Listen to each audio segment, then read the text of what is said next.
Hello friends, Radhe Radhe, Hare Krishna. Welcome back to my channel. तो friends, आज हम बात करेंगे छठ मैया की पूजा के बारे में। जी हाँ फ्रेंड्स, छठी का त्यौहार आने वाला है और इस त्यौहार को पूरे देश में बाकी सभी औरतें और बहुत ही धूमधाम से इस त्यौहार को मनाती हैं। काफ़ी लोग विदेश में भी मनाते हैं जो इंडिया से रहते हैं। काफ़ी सारे लोग हैं जो मनाते हैं ये त्यौहार। तो चलिए इस वर्ष क्या है इसमें ख़ास, तो चलिए बात करते हैं छठ मैया की पूजा के बारे में, व्रत के बारे में, कथा विधि, संपूर्ण जानकारी बताऊंगी आपको। लेकिन बने रहें आप हमारे साथ इस वीडियो में। तो इस वर्ष 5 नवंबर को छठ पूजा का महापर्व प्रारंभ होगा। इन 4 दिनों के छठ पर्व महोत्सव में व्रत रखकर व्रतधारी षष्ठी देवी या छठ मैया तथा भगवान सूर्य की उपासना करेंगे। इस पर्व में छठ व्रत कथा सुनी और पढ़ी जाती है। छठ पूजा कथा क्या है, छठ पर्व में कौन सी पौराणिक कथा पढ़ी जाती है और छठ पूजा में स्पेशल क्या है, क्या कथा है। तो ब्रह्म वैवर्त पुराण में वर्णित छठ पूजा के संबंध में यह उल्लेख मिलता है कि इस वर्ष इस पर्व पर छठी माता की पूजा की जाती है। इस व्रत की पौराणिक कथा के अनुसार मनु स्वायभ्य के पुत्र राजा प्रियव्रत को कोई संतान नहीं थी। महर्षि कश्यप ने पुत्र श्रेष्ठ यज्ञ करवाया। तब महारानी मालिनी को यज्ञाहुति के लिए बनाई गई खीर दी। खीर के प्रभाव से एक पुत्र को जन्म दिया गया, परंतु वह शिशु मृत पैदा हुआ। प्रियव्रत पुत्र को लेकर शमशान गए और पुत्र वियोग में प्राण त्यागने लगे। फिर उसके बाद क्या हुआ, उसी वक्त भगवान की मानस कन्या देवसेना प्रकट हुई और उसने कहा कि सृष्टि की मूल प्रवृत्ति के छठे अंश से उत्पन्न होने के कारण मैं सृष्टि कहलाती हूँ। अतः राजन, तुम मेरा पूजन करो तथा अन्य लोगों को भी प्रेरित करो। तब राजा ने पुत्र इच्छा से देवी सृष्टि का व्रत किया और उन्हें पुत्र रत्न की प्राप्ति हुई। यह पूजा कार्तिक के शुक्ल पक्ष की षष्ठी को संपन्न हुई थी। तो देवी की इस कृपा से राजा बहुत प्रसन्न हुए और उन्होंने सृष्टि देवी की आराधना की। तभी से छठ पूजा का प्रचलन प्रारंभ हुआ। इसके अलावा भी छठ व्रत के संबंध में अनेक कथाएं प्रचलित हैं। छठ पूजा हिंदू धर्म का बेहद महत्वपूर्ण पर्व माना जाता है, जो सादगी, पवित्रता और सूर्यदेव की पूजा के लिए जाना जाता है। यह महापर्व दिवाली के बाद आता है और 4 दिनों तक चलता है। इस बार छठ पर्व की शुरुआत 5 नवंबर 2024 को दिन मंगलवार से हो रही है। छठ के पहले दिन को नहाय खाए कहते हैं। इस दिन व्रत करने वाली महिलाएं सुबह जल्दी उठकर स्नान करती हैं और सात्विक शुद्ध भोजन करती हैं। पंचांग के अनुसार हर साल कार्तिक मास के शुक्ल पक्ष की चतुर्दशी तिथि को, चतुर्थी तिथि जिसको हम बोलते हैं, उसको नहाय खाए कहा जाता है। इसको बोलते हैं नहाय खाए, इसको नहाय खाए किया जाता है, नहाय खाए। ऐसे में अब जानते हैं नहाय खाए से जुड़ी जरूरी जानकारी। आपको पता हो तो ठीक है, जिनको नहीं पता है तो ध्यान से सुनिएगा। छठ पूजा के पहले दिन नहाय खाए पड़ता है। इस साल नहाय खाए 5 नवंबर 2024 को किया जाएगा। इस दिन सूर्योदय होगा सुबह 6:49 पर, जो कि दोपहर सूर्यास्त होगा शाम को 5:41 पर। इस दौरान आप पूजा कर सकते हैं। नहाय खाए की सामग्री क्या होती है, तो देखो, नहाय खाए की थाली में शुद्ध सात्विक प्रसाद होता है। इस प्रसाद को कम से कम मसाले और तेल का इस्तेमाल करके बनाया जाता है। इसमें लहसुन प्याज का इस्तेमाल नहीं किया जाता। नहाय खाए को लेकर सामग्री बहुत ही सरल है। इस दिन सामग्री के तौर पर चावल, लौकी, चना दाल, इस दिन आलू, लौकी या कच्चे केले जैसी सब्जियों से बने डीप फ्राइड पकौड़े भी बनाए जाते हैं और साधारण सादा सिंपल भोजन बनाया जाता है। नहाय खाए के दिन सबसे पहले पूरे घर को साफ कर लेना चाहिए। इसके बाद स्नान आदि करके साफ सुथरे कपड़े पहनना चाहिए। फिर छठ का व्रत करने वाली व्रती महिलाएं भगवान सूर्य को जल अर्पित करके पूजा अर्चन करती हैं। भगवान को भोग लगाती हैं इस दिन महिलाएं, और इस दिन सात्विक भोजन बनाने का विधान आता है। नहाय खाए के दिन बनने वाले भोजन को, या जो बनाता है उस भोजन को, लहसुन प्याज का इस्तेमाल नहीं किया जाता। इस दिन लहसुन प्याज का इस्तेमाल वर्जित माना जाता है। इस दिन कद्दू की सब्जी, लौकी, चने की दाल और भात यानी चावल बनाया जाता है और भगवान को भी चढ़ाया जाता है। पूजा करने के बाद सबसे पहले व्रती जो भी महिलाएं व्रत रखती हैं इसे खाएं, उसके बाद ही परिवार के अन्य सदस्य इसे ग्रहण करते हैं और वैसे भी इसके बाद ही सभी सदस्यों को ग्रहण करना चाहिए।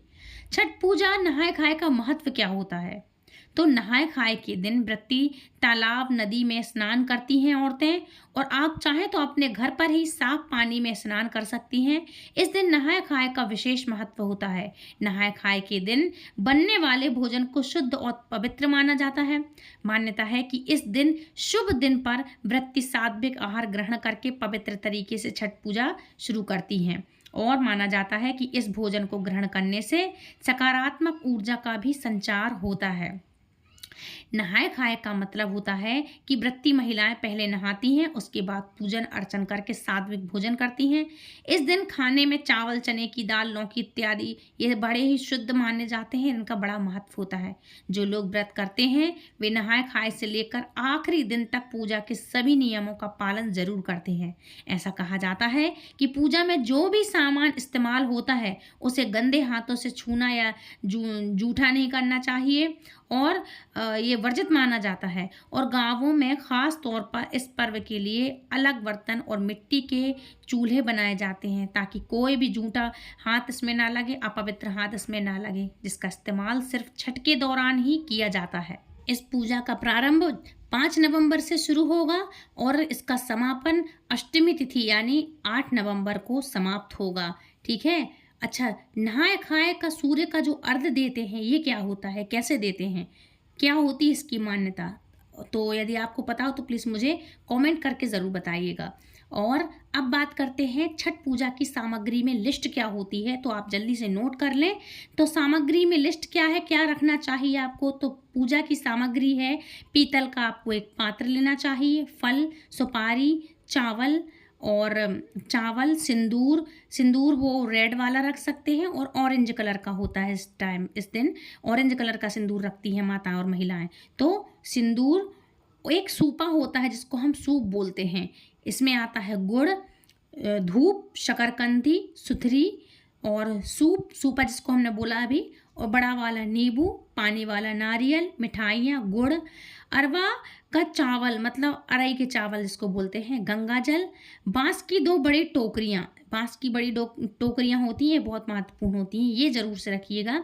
और पीतल का 1 लोटा, केठुआ का भोग, गेहूँ चावल का आटा, साधक के लिए नए कपड़े और 5 पत्तियाँ लगे हुए गन्ने की, मतलब ये जो गन्ने होते हैं शुगर कैन, उनको मतलब 5 शुगर कैन के जो गन्ने होते हैं 5 रखना चाहिए, वो मूली, अदरक और हल्दी का हरा पौधा, ये जो होता है पौधा तुरंत का हल्दी का पौधा होता है, इसको रखते हैं। शहद है, गाय का घी है, पान है, एक साथ में पूजा की थाली रख लीजिएगा। फूल रखना, सिंदूर आप वो ऑरेंज कलर का रख सकते हैं, है ना, और फल आप ऋतु के अनुसार जो भी फल हो आप वो रख सकते हैं। छठ पूजा में कौन से नियमों का हमें पालन करना चाहिए?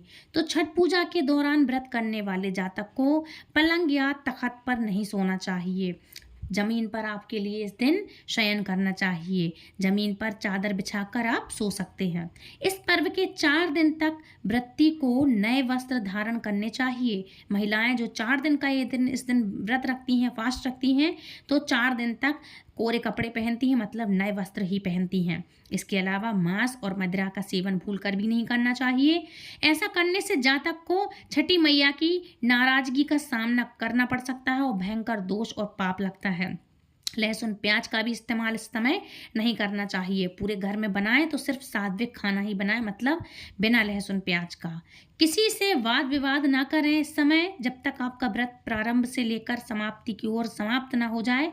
और वैसे भी हमें किसी से वाद विवाद नहीं करना चाहिए, लेकिन व्रत के समय आपको बिल्कुल भी इन चीज़ों में नहीं पड़ना चाहिए। साथ ही बड़े बुजुर्गों और महिलाओं का आप अपमान ना करें।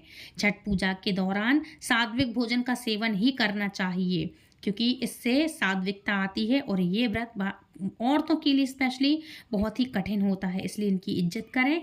ये आपके अच्छे स्वास्थ्य के लिए, घर परिवार की अच्छी, मतलब आपके घर परिवार अच्छा रहे, स्वस्थ रहे, सब अच्छा रहे, इसलिए औरतें इस व्रत को करती हैं। दिवाली के बाद बहुत ही उत्साह के साथ छठ महापर्व को मनाया जाता है। इस दौरान घाट पर बेहद खास रौनक देखने को मिलती है। अब जल्द ही इस पर्व की शुरुआत होने वाली है। छठी मैया को समर्पित महापर्व 4 दिनों का मनाया जाता है और धार्मिक मान्यता है कि इस व्रत को सच्चे मन से करने से घर में सुख और समृद्धि का आगमन होता है। छठ पूजा एक ऐसा महापर्व है जब डूबते हुए सूरज को अर्घ्य देकर उपासना की जाती है। वहीं सनातन धर्म में उगते हुए सूर्य को अर्घ्य देने का विधान है।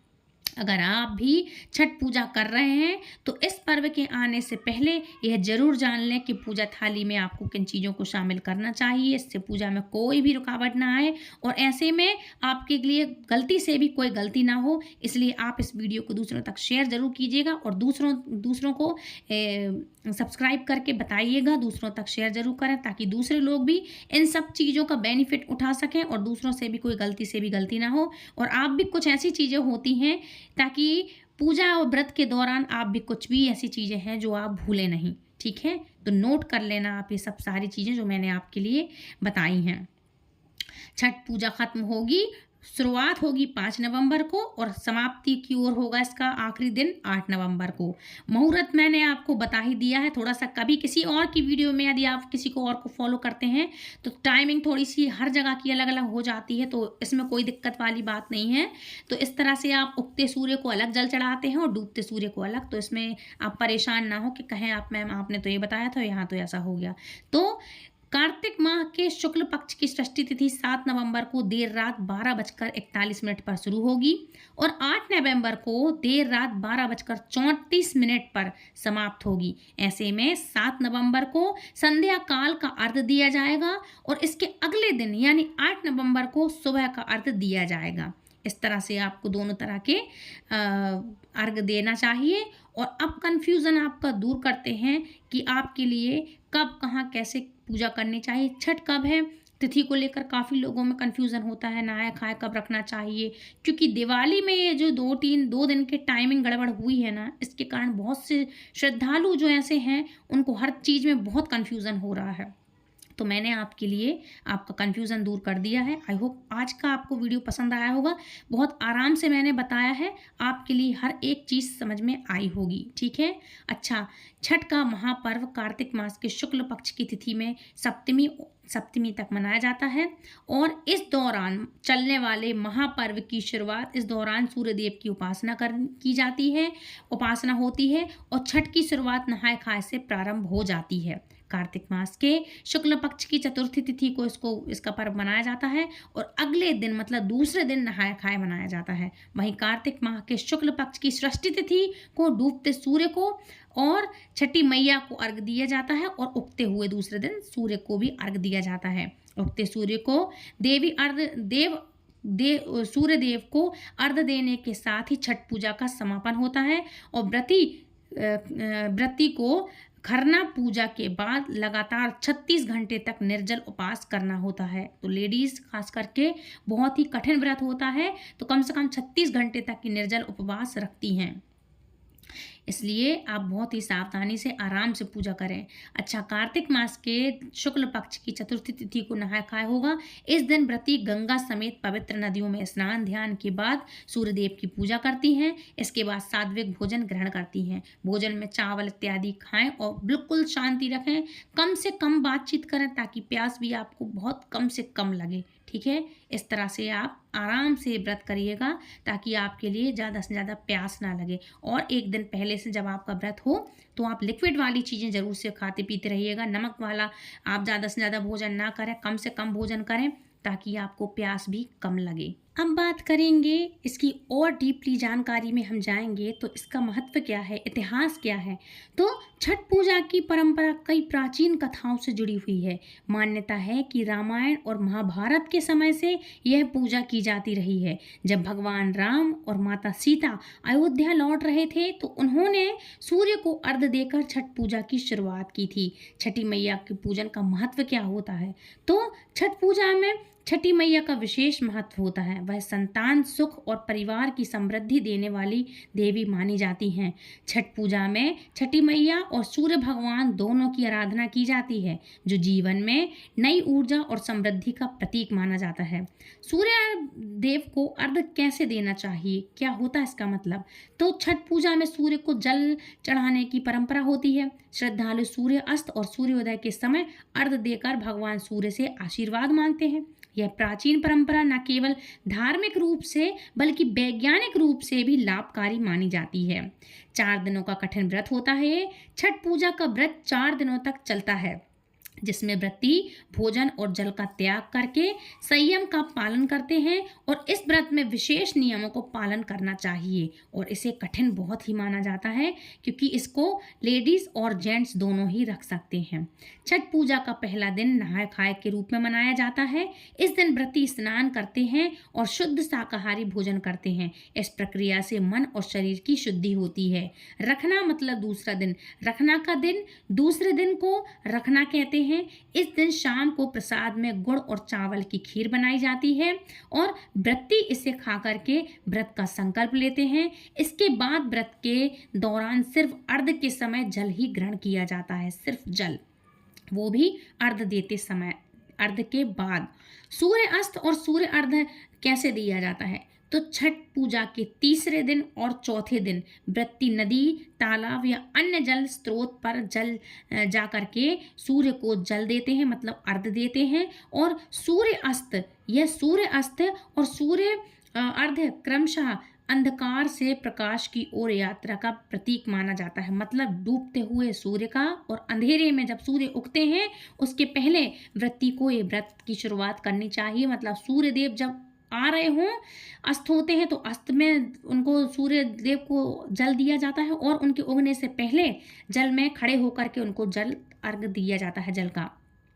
छठ पूजा में पारंपरिक लोकगीतों का भी विशेष महत्व होता है, विशेष स्थान रखते हैं हमारे भारत देश के पारंपरिक लोकगीत। ये गीत छठ पूजा के महत्व को उजागर करते हैं और भक्तों को मानसिक रूप से इस पूजा से जोड़ते हैं। इन गीतों में छठी मैया और सूर्य देवता की महिमा का वर्णन होता है। अच्छा, वैज्ञानिक मान्यता के अनुसार छठ पूजा को भी इससे जोड़ा गया है। सूर्य को अर्घ्य देने से ऊर्जा सीधे शरीर में प्रविष्टित होती है। इससे स्वास्थ्य भी आपका शरीर और जो आपका स्वास्थ्य है वो स्वस्थ रहता है हमेशा। इससे काफ़ी बेनिफिट और खूब सारे लाभ मिलते हैं आपके शरीर को। यह प्रक्रिया शरीर में प्रतिरोधक क्षमता को बढ़ाने में भी सहायक होती है। अच्छा, अब बात करते हैं छठ पूजा का प्रसाद क्या होता है। तो छठ पूजा में ठेकुआ, चावल के लड्डू और फलों का प्रसाद तैयार किया जाता है। ये प्रसाद घर घर में बांटे जाते हैं और इसका सेवन शुभ माना जाता है। छठ पूजा न केवल धार्मिक आस्था का पर्व है, बल्कि यह प्रकृति से जुड़ाव और परिवार की भलाई के लिए भी जानने वाली साधना भी है। इस पूजा के दौरान व्रती कठिन तपस्या करते हैं और अपने मनोबल और मजबूत करते हैं। और इस तरह छठ पूजा की हर एक परंपरा का अपना विशेष महत्व होता है, जो हमारे जीवन को सकारात्मकता और ऊर्जा से भर देता है। इस तरह से छठ मैया का पर्व मनाते हैं और कहते हैं कि जब शुरुआत में शिशु जब हमारे गर्भ से जब उत्पन्न होते हैं तो उसके 1 से 2 साल तक हमारे बच्चों की रक्षा माता छठी करती हैं। छठी मैया ही हैं जो हमारे बच्चों को हंसाती और रुलाती हैं। सपनों में आने वाले जो भी दिक्कतें होती हैं, डरते हैं बच्चे, तो वही हमारे बच्चों की रक्षा करती हैं। उगते सूरज का अर्घ दिया जाता है। तो इसका एक छोटी सी पंक्ति में बता दूं आपको। सुबह उगा है सूरज, अर्ध सांझ को देना है, 4 दिन हमें छठ मैया का नाम लेना है। हर सुबह जीवन में नई खुशहाली आएगी, छठ मैया सारे मनोरथ पूर्ण कराएगी। हैप्पी छठ। तो फ्रेंड्स, आप सभी के लिए छठ की बहुत बहुत शुभकामनाएं। छठ पूजा का उद्देश्य जीवन में संतुलन लाना होता है। सूर्य को अर्घ्य अर्पित करने के साथ प्रकृति के प्रति कृतज्ञता का भाव जागृत करना होता है। सूर्य की ऊर्जा के बिना जीवन असंभव है और हमें प्रकृति के सभी तत्वों का सम्मान करना चाहिए। छठ व्रत से एकाग्रता, संयम और मन की स्थिरता बढ़ती है, जो आध्यात्मिक जागरूकता के लिए भी महत्वपूर्ण मानी जाती है। अब बात करते हैं ग्रहों के राजा सूर्य को, मतलब जो सूर्य हैं उनके आपको कैसे छठ पूजा स्वास्थ्य मानसिक शांति लाभ देते हैं। तो छठ पूजा में व्रत रख करके सूर्य देव को अर्घ देना, मतलब अर्घ देना चाहिए, इनको अर्घ अर्पित करना चाहिए। यह व्रत केवल आस्था का प्रतीक है बल्कि स्वास्थ्य के दृष्टिकोण से आप देखें तो अत्यंत लाभकारी है। निराहार रहने से शरीर की सफाई होती है और मन की एकाग्रता भी बढ़ती है। इसके साथ ही सूर्य को अर्घ देने से शरीर में ऊर्जा का तेज संचार होता है जो मानसिक शांति और सकारात्मकता को भी बढ़ावा देता है। ये बिहार में, खास करके बिहार, राजस्थान इत्यादि शहरों में ये मनाया जाता है। ये त्यौहार बिहार वगैरह में ये त्यौहार बहुत ज़ोरों शोरों से मनाया जाता है और अभी वहाँ पर तैयारियाँ कई घाटों पे शुरुआत हो गई होगी इनकी। तो ये बहुत ही धूमधाम से त्यौहार वहाँ सेलिब्रेट किया जाता है। छठ के त्यौहार के बिना बिहार और पूर्वी उत्तर में मनाया जाने वाला एक प्रमुख हिंदू त्यौहार है। छठ के बिना तो बिहार नहीं और बिहार के बिना छठ नहीं। लगभग सभी सभ्यताओं में भगवान सूर्य की पूजा की जाती है, लेकिन बिहार में इसका एक अनूठा ही रूप है। छठ पूजा एकमात्र ऐसा अवसर है जहां उगते सूरज के साथ डूबते हुए सूरज को की भी पूजा की जाती है। डूबते सूरज को भी अर्घ दिया जाता है। इसका कारण क्या होता है? तो देखो, धार्मिक मान्यता के अनुसार जब भगवान राम और माता सीता वनवास के बाद अयोध्या वापस लौटे थे तो उस समय लोगों ने व्रत रखा था और उसके बाद इसे छठ पर्व के रूप में मनाने की परंपरा शुरू करी थी।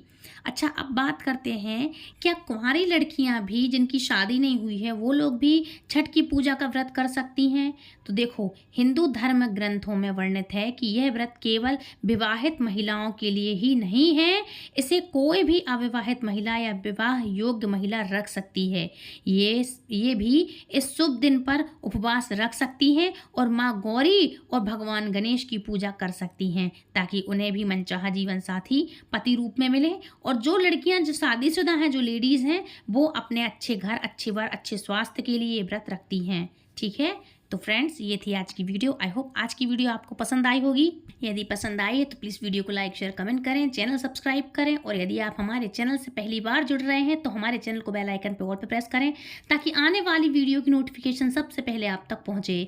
और फ्रेंड्स, यदि आपको ये पसंद आई है तो अपने चाहने वालों को, फ्रेंड्स, फैमिली, मित्र, रिश्तेदार जो भी हैं या जो भी व्रत करते हैं, लेडीज़ हैं या जेंट्स हैं, आप एक दूसरे को शेयर करें ताकि दूसरे लोग भी ये लिस्ट, जो सामग्री मैंने दी है, लिस्ट बताई है, वो सभी लोग नोट कर लें, भूल से भी कोई चीज़ भूले नहीं। और यदि आप हमें कथा सुनाने के उपलक्ष्य में यदि दक्षिणा प्रदान करना चाहते हैं तो हमें अपने मन मुताबिक सुपर थैंक्स का बटन नीचे दिया गया है, तो थैंक्स के द्वारा आप हमारे लिए दक्षिणा प्रदान कर सकते हैं।